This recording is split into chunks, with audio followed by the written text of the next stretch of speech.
আসসালামু আলাইকুম। বাংলা সংবাদে আপনাদের সকলকে স্বাগত। সর্বপ্রথম জানিয়ে দেব সংবাদের শিরোনাম, এরপর বিস্তারিত। আসন সমঝোতা ঘিরে শরিকদের অনাস্থা বাড়তে দেওয়া যাবে না। প্রশাসনে কোদ করে ক্ষমতায় যাওয়া আর হয়ে উঠবে না, বললেন জামাতের আমির। আমরা অন্যায়ের বিরুদ্ধে কোনো ব্যক্তি বা দলের বিরুদ্ধে নই। আমার কাছে অর্থের চেয়ে দেশপ্রেম বড়, বললেন হাসানাত আব্দুল্লাহ। এত সময় শুনছিলেন সংবাদের শিরোনাম, এবার বিস্তারিত। আসন সমঝোতা ঘিরে শরিকদের অনাস্থা বাড়তে দেওয়া যাবে না।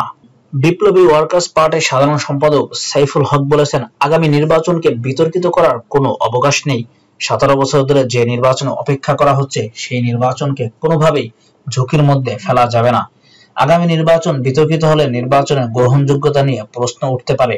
এরকম অনাকাঙ্ক্ষিত পরিস্থিতি এড়াতে সরকার, নির্বাচন কমিশন, রাজনৈতিক দল ও জনগণকে সম্মিলিতভাবে দায়িত্বশীল ভূমিকা পালন করতে হবে।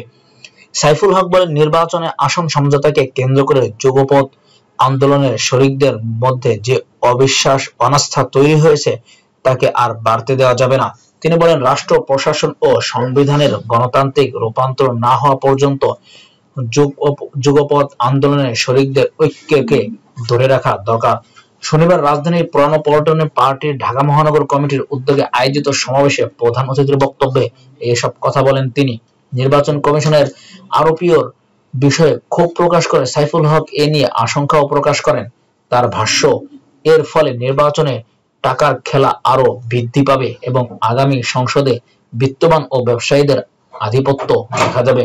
তিনি বলেন, বিপ্লবী ওয়ার্কার্স পার্টির জুলাই সনদের অন্যতম স্বাক্ষরকারী দল হিসেবে আগামী ফেব্রুয়ারিতে জাতীয় নির্বাচনের দিন আনুষ্ঠানিকতব্য গণভোটে হাতেই ভোট দেবে। একই সঙ্গে তিনি দেশবাসীকে হা ভোটে দিতে উদ্যত আহ্বান জানান। প্রশাসনিক কুদ করে ক্ষমতায় যাওয়া আর হয়ে উঠবে না, বললেন জামাতে আমির। বাংলাদেশ জামাতে ইসলামের আমির ডক্টর শফিকুর রহমান বলেছেন, যারা এতদিন নির্বাচন বলে দেশকে অস্থির করে তুলেছেন, তাদের মুখে এখন ক্ষীণ স্বরে ভিন্ন কথা শোনা যাচ্ছে। তারা বুঝে গেছেন তাদের চলমান অপকর্মে দেশের মানুষ অতিষ্ঠ, এবার লাল কার্ড দেখিয়ে দেবে। শনিবার বিকালে সিলেটের ঐতিহাসিক সরকারি আলিয়া মাদ্রাসা মাঠে ইসলামী ও সমমনা 8 দলীয় জোটের বিভাগীয় সম্মেলনে প্রধান অতিথির বক্তব্যে তিনি এসব কথা বলেন। তিনি বলেন, অবস্থা বেগতিক দেখে কেউ কেউ মনে করছেন প্রশাসনিককে কুদ করে ক্ষমতায় যাবেন। বন্ধুরা, সেই বাংলাদেশ আর হয়ে উঠবে না, সেই সূর্য ডুবে গেছে। অন্য ইসলামী দলগুলোকে ইঙ্গিত করে জামাতের আমির বলেন, অন্য ঠিকানায় আপনাদের বড় বেমানান লাগে। আপনারা ঘরের ছেলে, ঘরে ফিরে আসেন। আমরা বুক পেতে নিব। আপনারা কেন চাঁদাবাজি ও অপকর্মের অংশীদার হবে? তিনি বলেন, দেশের ফ্যাসিস্টরা পালিয়ে গেছে, কিন্তু ফ্যাসিস্টের কালো ছায়া এখনো যায়নি। একদল চাঁদাবাজি ও নৈরাজ্য করে পালিয়ে গেছে, বর্তমানে দ্বিগুণ উদ্যমে আরেক দল চাঁদাবাজি ও নৈরাজ্য চালিয়ে যাচ্ছে। বাংলাদেশ খেলাফত মজলিসের আমির মৌলানা মামুনুল হক বলেন, আগামী নির্বাচন শুধুমাত্র জাতীয় সংসদ নয়, এটা জুলাই সনদ বাস্তবায়নের নির্বাচন। একটি দল শুরু থেকেই জুলাই সনদের বিরোধিতা করে আসছে। হ্যাঁ, ভোট দিয়ে তাদের দাঁত ভাঙা জবাব দিতে হবে।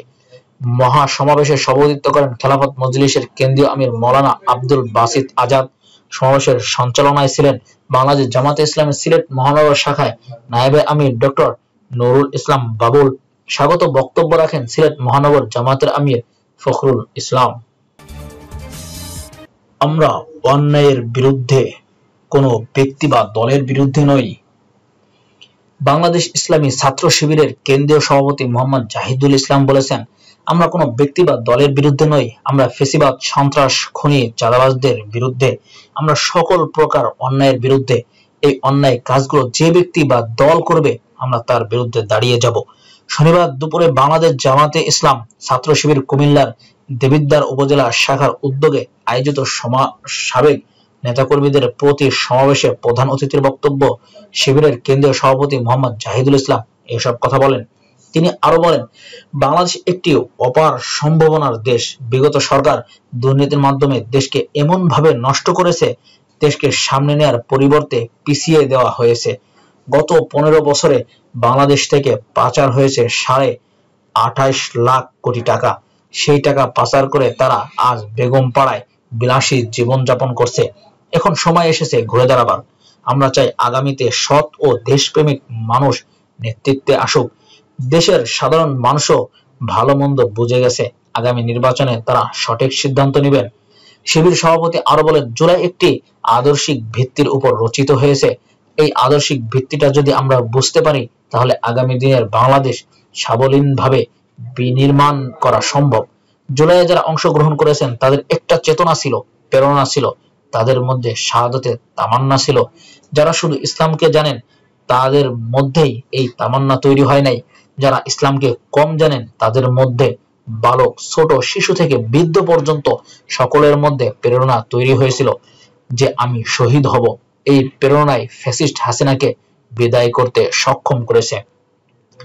দেবিদ্বার উপজেলা জামাতের সেক্রেটারি অধ্যাপক রুহুল আমিন খান ও পৌর আমির ফেরদৌস আহমেদের সঞ্চালনায় দেবিদ্বার উপজেলা জামাতের আমির অধ্যাপক শহীদুল ইসলামের সভাপতিত্বে প্রীতি সমাবেশের বিশেষ অতিথি হিসেবে বক্তব্য রাখেন কুমিল্লা 4 আসনে মনোনীত প্রার্থী সাইফুল ইসলাম শহীদ, কুমিল্লা 5 আসনের সংসদ সদস্য মনোনীত প্রার্থী ডক্টর মোবারক হোসেন, বাংলাদেশ জামাতে ইসলাম কুমিল্লা ও নোয়াখালী অঞ্চল টিমের সদস্য কাজী মোহাম্মদ নজরুল ইসলাম খাদেম।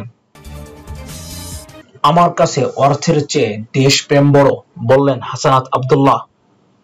জাতীয় নাগরিক পার্টি এনসিপির দক্ষিণাঞ্চলের মুখ্য সংগঠক হাসানাত আব্দুল্লাহ বলেছেন, 5 আগস্টের পর দুর্নীতি করে হাজার কোটি টাকা কামাই করার সুযোগ ছিল। ইচ্ছা করলে কামাই করতে পারতাম, হাজার কোটি টাকা কামিয়ে বিদেশে চলে যেতে পারতাম, কিন্তু দেশ ও জাতির প্রতি দায়বদ্ধতা এবং বিবেকের তাড়নায় এসব দিকে তাকাইনি। আমার কাছে অর্থের চেয়ে দেশপ্রেম বড়। শনিবার বিকালে কুমিল্লার দেবিদ্বার উপজেলা রাজমোহর রাজামিহার ইউনিয়নের বিভিন্ন এলাকায় গণসংযোগকালে তিনি এসব কথা বলেন। হাসানাত আব্দুল্লাহ বলেন, অর্থের চাইতে আপনাদের আস্থা বিশ্বাস আমার কাছে অনেক বড়।